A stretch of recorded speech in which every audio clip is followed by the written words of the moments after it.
Lipton Tea and Lipton Soup presents Inner Sanctum Mysteries.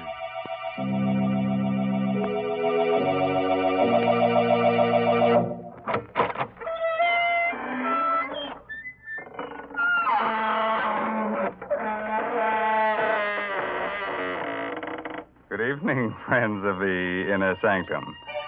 This is your host, Raymond, inviting you once again to join our scary company.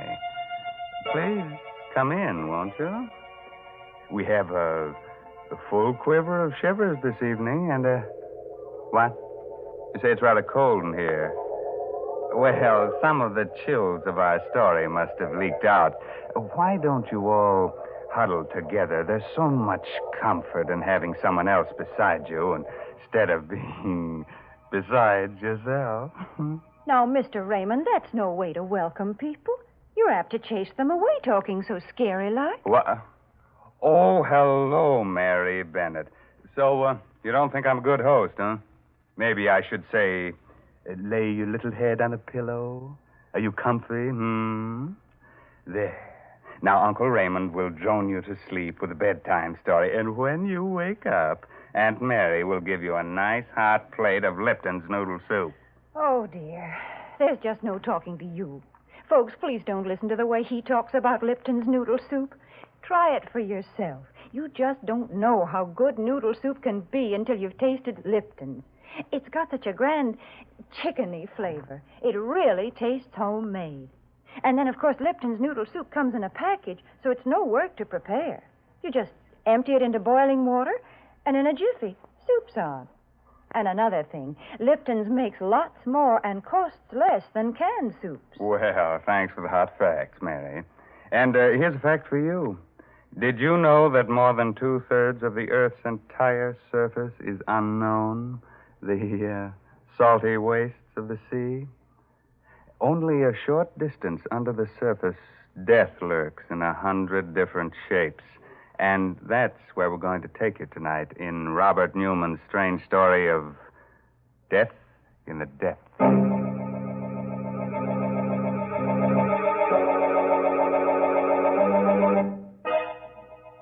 A wharf in a small seaside town a few minutes before midnight. Moored to the dock, just barely visible through the thick fog, is a stubby, broad-beamed ship. Suddenly, out of the swirling mist, a man and woman appear. He is tall, heavy-set, carries a sea bag over his shoulder. She's slim, attractive. They reach the end of the dock, and he stops. His face haggard. I can't do it, Leila. I just can't. That's all there's to it. Stop arguing and get on board there. Well, I'm telling you I can't, Leila. I can't. Why even think about it? The way the water looks down under. The feel of it pressing against you. And I'm telling you that you're going whether you like it or not. 2 years of living in crummy second-rate rooming houses.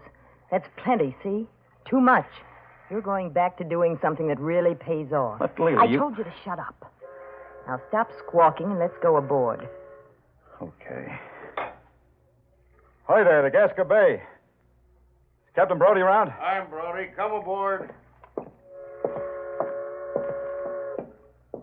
Evening, Captain. My name's Farrow. This is my wife. Hello.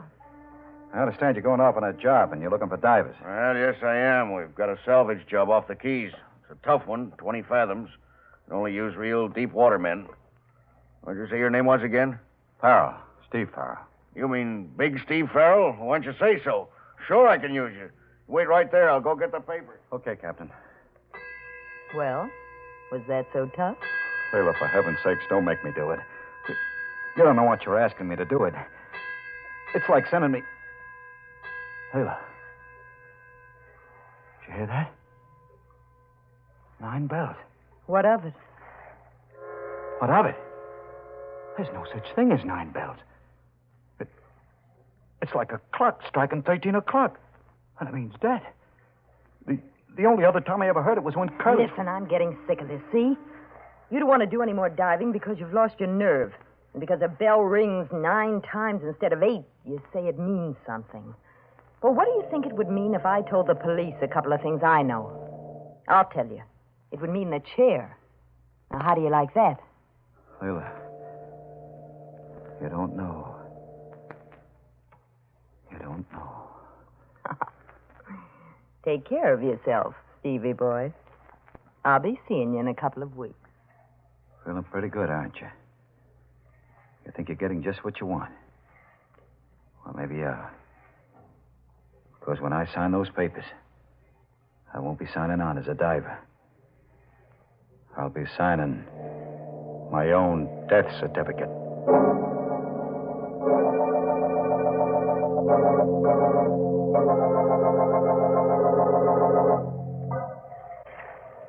I'm all set, Captain.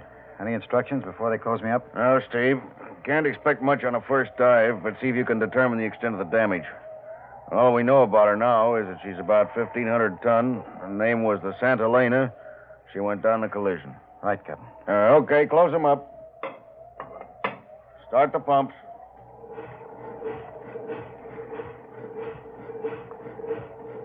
Blow away.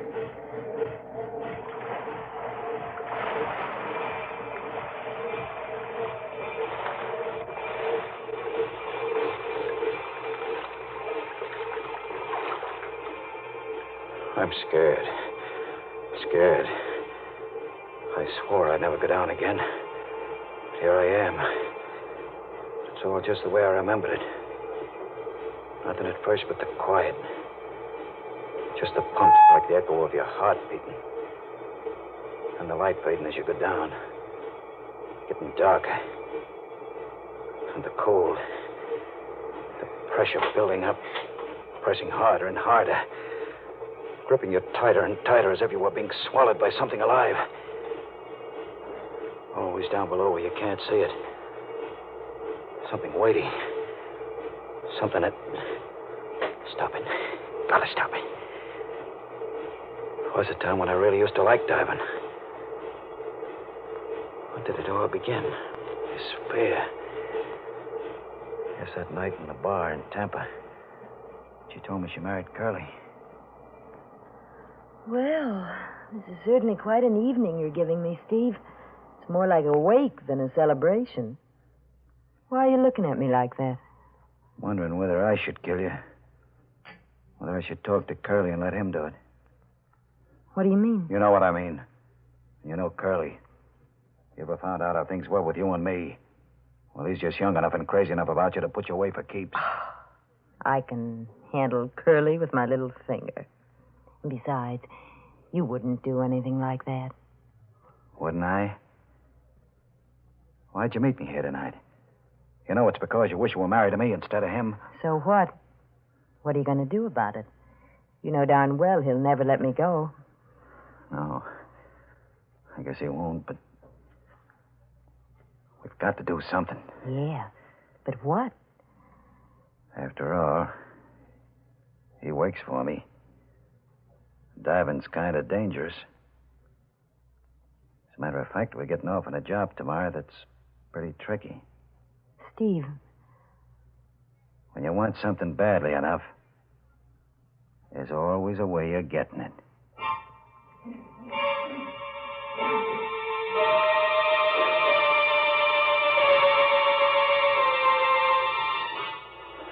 Yeah, that was the beginning.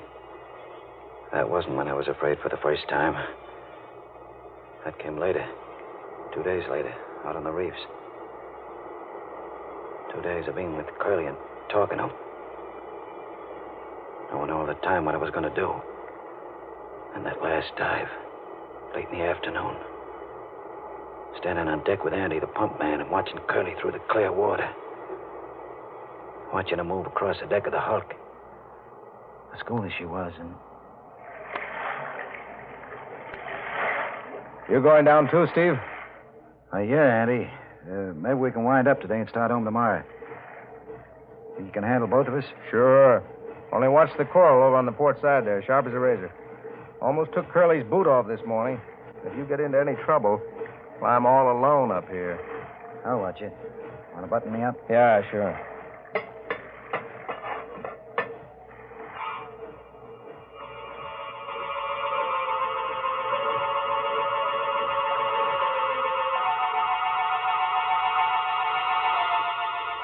Going down then.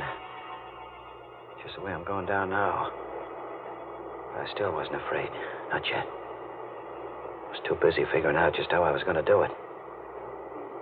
And landing on the bottom and starting to work my way toward the hulk, over the coral.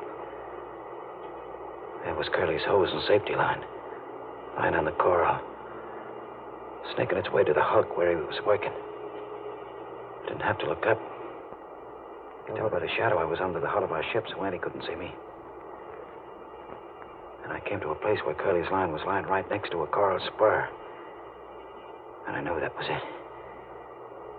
I bent down, looped it around the spur so Andy couldn't pull him up. Hello, Curly. Curly, try your line. I think it's fouled. And I did it. Took out my knife and cut Curly's air hose. Andy must have known it even before Curly did. As soon as a bubble started pouring out of the end of the hose. Hello, Curly. Can you still hear me? I think you're in trouble. Your airline's cut. Hold it and save whatever air you got. Steve's on the bottom, too. He'll get over to you. Did you hear, Steve? Yeah. I heard. I'm going as fast as I can. Steve, you gotta hurry. Where are you? I just hit the deck, but it's clouded up and I can't see anything. Where's Curly? Up forward, near the ship's bell. Listen, he says he's going to ring it so you can follow the sound. And for heaven's sake, hurry. Follow the sound. As if I didn't know where he was. Straight forward. I could see him now, his lifeline taut, so he couldn't move. Holding his air hose with one hand and ringing the bell with the other. He was swaying back and forth. And I started counting the strokes. 5, 6, 7, 8, 9. Then he slid down onto the deck. The air bubbled out of his helmet, and I knew he was dead. I remember thinking, 9 bells. 1 bell after midnight. Then suddenly it came over me that this was something I was never going to be able to forget. Never. That every time I went down, I was going to see him swaying there, hanging on to the bell, waiting for me. Waiting.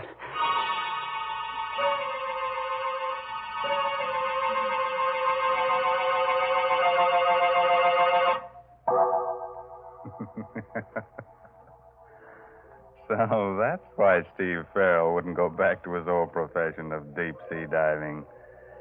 I should think it would lose some of its appeal if you expect to meet a dead man every time you go down. How about that, Mary? Climb aboard and tell us what you think. Well, Mr. Raymond, I certainly wouldn't like to be a deep-sea diver.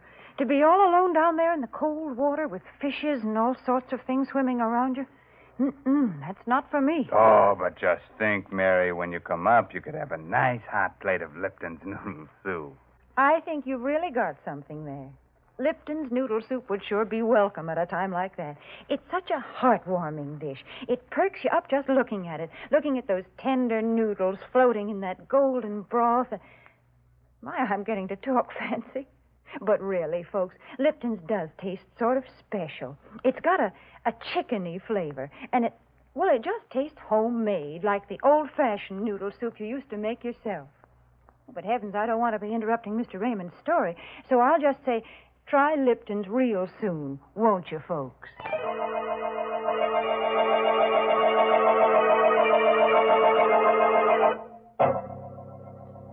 Now, shall I go on with the story of death in the depths of the sea? That strange underwater world where dead men ring their own death knell on the bells of sunken ship? Okay. Just a moment later now. And Steve Farrell is still standing on the deck of the sunken freighter, Santa Elena. Hello, Steve. Steve, anything the matter? Why, no, Captain. I'm sorry. I thought I heard something funny, and I guess I lost my nerve for a minute. After all, this is my first dive in quite a while, but I'm okay now. You sure? We can haul you up, send Mike down. No, I'm okay. I'm going to stay. Well, all right, but don't forget we can't see you from up here. So keep talking all the time so we'll know exactly where you are and what you're doing. Check. I'm up forward now on the port side of the deck. I'm just going inside. Companionway door is jammed shut, and I'm blinking on it. There she is. And now I'm inside in the car door. It's pretty dark. I'm switching on my light. I can see now, a little way ahead of me at least. It's all kind of queer. Where? How? Just funny, strange. She's canted over on her starboard side, so the cart is tipped over at an angle. Sort of like a dream where everything's turned around. Kind of different and still familiar. Why does it seem so familiar? Seems to remind me of something else. That's it. The car at the hotel right after we were married. Walking down it with her, Leila. Out onto the terrace. The way she took the cigarette I gave her. Smiled at me. Very sure of herself. Thanks, Steve. Thanks a lot. Why the smile, baby? Why shouldn't I smile? I'm young, healthy, and I'm married to a guy I like. A guy who's going to take real good care of me. I sure am, baby. Not only that, from now on, things are going to be different. Didn't have a chance to tell you before, but I'm through with diving. For keeps. What do you mean? Just that. I sold a boat yesterday and all the equipment. I'm out of that racket for good. You shouldn't have done that, Steve. Not without talking to me about it first. What do you expect to do from now on? Oh, I'm all set on that. I got a job as a second engineer in a freighter, the Arcturus. Well, I guess that'll be all right. For a while, anyway. What do you mean, for a while? You think you're going to tell me what kind of work I should do and what kind I shouldn't do? But of course, Steve. Like I said, I'm your wife. And besides, if I wanted to, I could tell either you or anyone else a lot of other things. Like why you decided to give up diving. What are you talking about? Gave it up because I was sick of it. Is that the reason? Or is it because you're afraid that if you did do any more diving, you might start seeing things? Seeing what? Well, after all, you were right there when Curly had his accident and got drowned. The funny thing is, you were talking about how he might have an accident just before you went off on that trip. I've been thinking I really ought to talk to Andy about it since he was there, too, and find out just how it happened. Andy's not around anymore. He left town right after I paid him off. Oh, I see. Well, remember that the police could probably find him, Steve, if they should ever want to ask him any questions.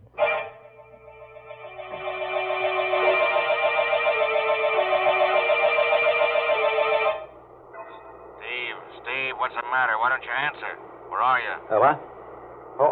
I'm sorry, Captain. Nothing's the matter. I guess I was just thinking about something else, and I'm at the end of the corridor now. Just open the door to the engine room. I'm going across the gratings now and down the stairs. Funny. Something kind of familiar about all this. Pattern on the grills. Picture the stairs. Hey, Captain, what did you say the name of this tub was? The Santa Elena. Panamanian registry, I think. Why? She kind of reminded me of another ship, the Arcturus. The Arcturus. What made me think of her? I know why. A year and a half in which I almost forgot about Curly. What had happened down there on the deck of the schooner. A year and a half in which I was almost happy, even with Leila. And that night, the night McHenry came up to me while I was on watch in the engine room. Hi, Steve. How are they going? Swell, Chief. I just cut number 2 in again, and she's purring like a kitten. Good. Look, Steve, the old man claims she's handling a bit heavy. Wants us to sound out the pumps and check the bilge. I told him he was crazy, but, well, maybe we'd better. Okay, Chief, I'll get on it right away. Anyone around to give you a hand? I don't really need any help. But if I want him, Swanson's have someplace. Well, report to me as soon as you're finished. Right, Chief.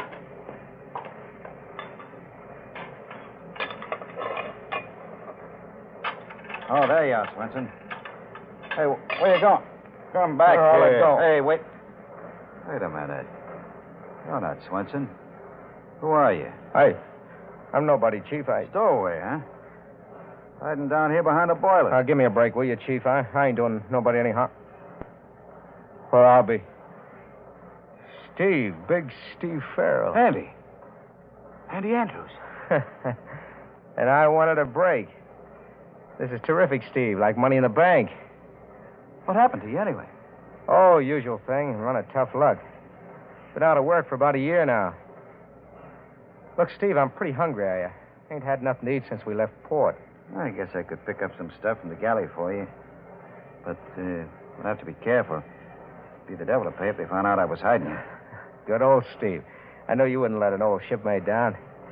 And, Steve, while we're at it, I could use a little cash, too. Yeah, I figured that. Well, when we get to port, I guess I could let you have 10 or 20. That's not enough. I was figuring on, like, 500 for a starter. 500? Are you nuts? I don't think so, Steve. You see, after Curly had his little accident and you sold the boat and all the equipment, I figured you'd given up diving because you were kind of upset about it. Then I heard you'd married his widow, that Leela dame. I started thinking back.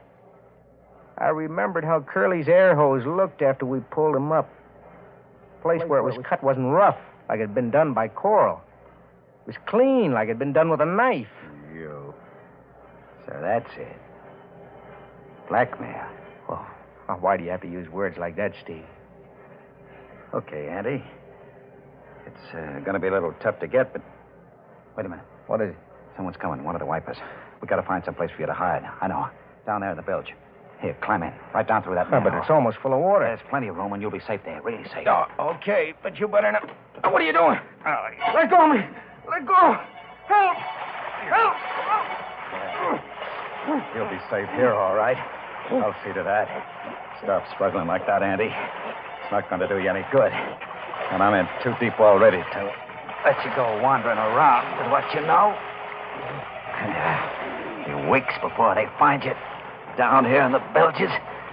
Maybe they never will. And if they do, they'll figure you tried to hide down there and got drowned all by yourself.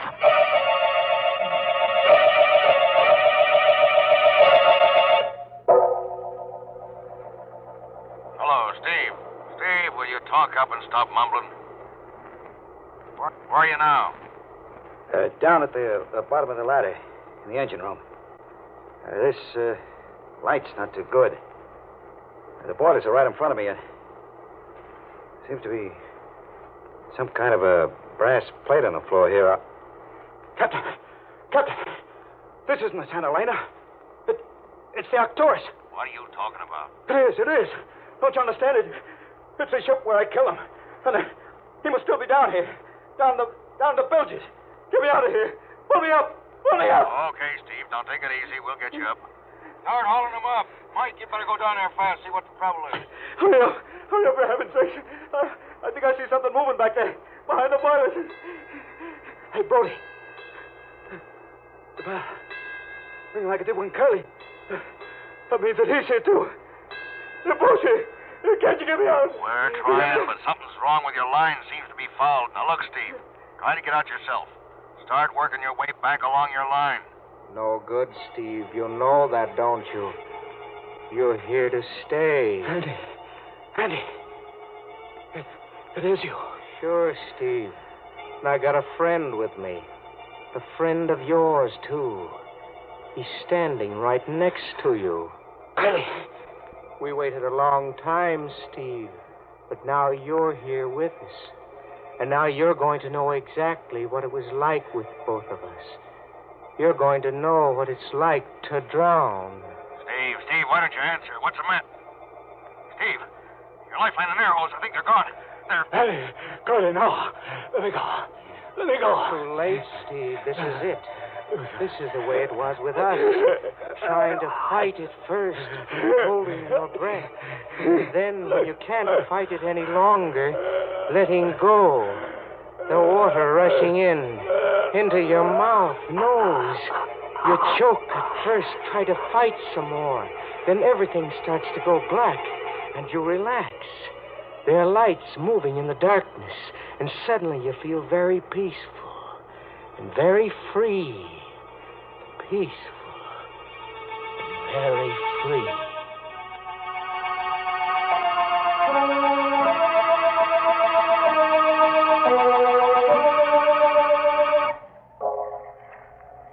find him, Mike? Yeah, he was right where you said. Down in the engine room. They're hauling him up now. It's going to be tough breaking the news to his wife. How'd it happen? There's a heavy iron door leading into the engine room. It swung shut, cut his lifeline and air hose. You were saying an awful lot of stuff that didn't make sense, but there was something about a bell. Well, his lifeline was looped around the bell on the foredeck. Must have gotten caught when you tried to pull him up. And that may have rung the bell a few times. There was something else, though. You remember you said he kept asking if the ship's name was really the Santa Helena? Yeah? Well, there was a brass plate in the engine room with her original name on it. And it was the Arcturus. Yeah, they must have changed it when they re-registered her. That is funny. There's one thing that's even funnier. Of course, the whole thing was an accident, but I wonder what made that door close.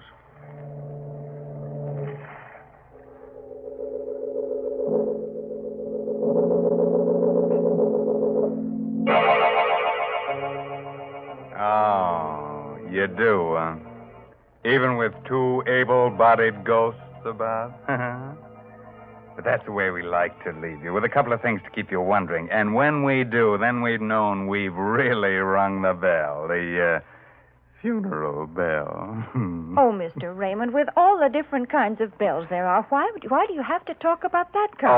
All right, Mary. Pick your own bell, see if I care. All right, then I'll choose a dinner bell. Will you ring it 9 times, huh? No, sir. You only have to ring it once if you're serving Lipton's noodle soup. And folks will come swarming to the table, because they know it takes Lipton's to show how good a noodle soup can be.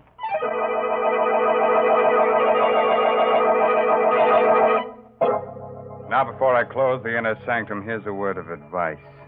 If you should have nightmares tonight about drowning men and wake up with a start and see a strange figure in your room, a figure with staring eyes and seaweed in its hair, dripping water on the floor, don't be alarmed. Just ask it for its haunting license. Brother. By the way, this month's Inner Sanctum Mystery novel is Net of Cobwebs by Elizabeth Sanksay Holding. Well, now it's time to really close that squeaking door. Until next week at this same time, when Lipton Tea and Lipton Soup present another Inner Sanctum Mystery, directed by Himan Brown. So until then, good night. Pleasant dreams.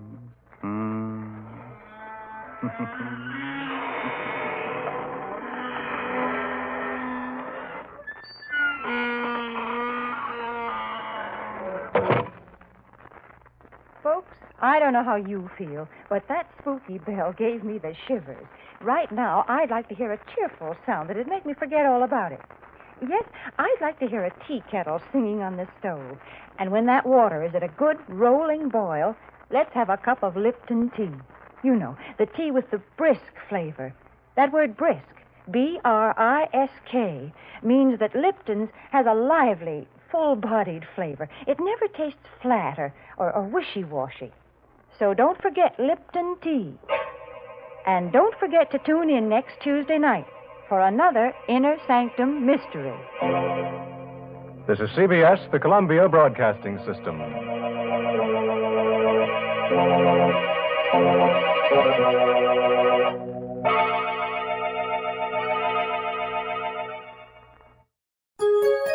VintageRadioshows.com